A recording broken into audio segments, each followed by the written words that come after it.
ನಾಡಿನೆಲ್ಲೆಡೆ ವೈಕುಂಠ ಏಕಾದಶಿಯನ್ನ ಬಹಳನೇ ಸಂಭ್ರಮ ಸಡಗರದಿಂದ ಆಚರಿಸಲಾಯಿತು. ವೈಕುಂಠ ಏಕಾದಶಿ ವಿಷ್ಣು ಭಕ್ತರಿಗೆ ತುಂಬಾನೇ ವಿಶೇಷ. ಒಂದು ತಿಂಗಳ ಕೃಷ್ಣ ಪಕ್ಷದಲ್ಲಿ ಮತ್ತು ಎರಡನೆಯ ಶುಕ್ಲ ಪಕ್ಷದಲ್ಲಿ ಈ ಎಲ್ಲ ಏಕಾದಶಿ ವ್ರತಗಳಲ್ಲಿಯೇ ವೈಕುಂಠ ಏಕಾದಶಿ ವ್ರತಕ್ಕೆ ವಿಶೇಷ ಸ್ಥಾನವಿದೆ. ಈ ಒಂದು ಏಕಾದಶಿ ವ್ರತವನ್ನ ಆಚರಿಸುವುದರಿಂದ ವ್ಯಕ್ತಿಯು ವರ್ಷದ 24 ಏಕಾದಶಿ ವ್ರತಗಳನ್ನ ಆಚರಿಸಿದಷ್ಟು ಪುಣ್ಯ ಫಲವನ್ನ ಪಡೆದುಕೊಳ್ಳುತ್ತಾನೆ ಎಂಬ ನಂಬಿಕೆ ಇದೆ.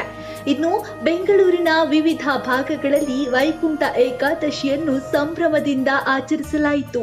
ಅದರಲ್ಲಿ ಬೆಂಗಳೂರು ನಗರದ ಮಾಗಡಿ ರಸ್ತೆಯ ರೈಲ್ವೆ ಕಾಲೋನಿಯಲ್ಲಿರುವ ಶ್ರೀ ವಿನಾಯಕ ವೆಂಕಟೇಶ್ವರ ದೇವಸ್ಥಾನದಲ್ಲಿ ಅತ್ಯಂತ ವಿಜೃಂಭಣೆಯಿಂದ ವೈಕುಂಠ ಏಕಾದಶಿಯನ್ನು ಆಚರಿಸಲಾಯಿತು. ಈ ದಿನ ದೇವಸ್ಥಾನದಲ್ಲಿ ಅಯೋಧ್ಯೆ ಅಲಂಕಾರ ವಿಶೇಷವಾದಂತಹ ಗಮನ ಸೆಳೆಯಿತು.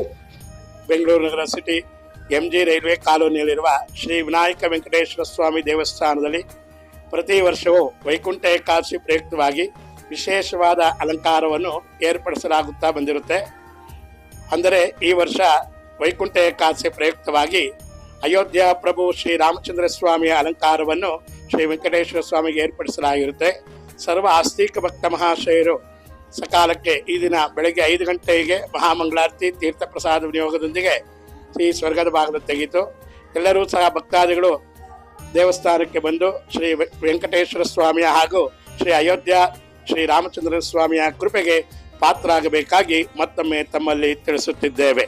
ಬೆಳಗ್ಗೆಯಿಂದ ಸುಮಾರು ಇಲ್ಲಿ ದೇವಸ್ಥಾನ ಪ್ರತಿಷ್ಠೆಯಾಗಿ ಸುಮಾರು 70-80 ವರ್ಷಗಳಾಯಿತು. ಇಲ್ಲಿ ಸುಮಾರು ಈ ವೈಕುಂಠ ಏಕಾದಶಿ ದಿವಸ ಸಾವಿರಾರು ಜನ ಭಕ್ತಾದಿಗಳು ಬರ್ತಾ ಇದ್ದಾರೆ.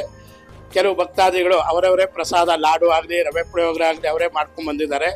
ಈ ದಿನ ಯಥೇಚ್ಛವಾಗಿ ಬೆಳಗ್ಗೆ 5 ಗಂಟೆಯಿಂದ ರಾತ್ರಿ 12 ಗಂಟೆವರೆಗೂ ಸ್ವಾಮಿಯ ವಿಶೇಷ ಅಲಂಕಾರ ಇರುತ್ತೆ.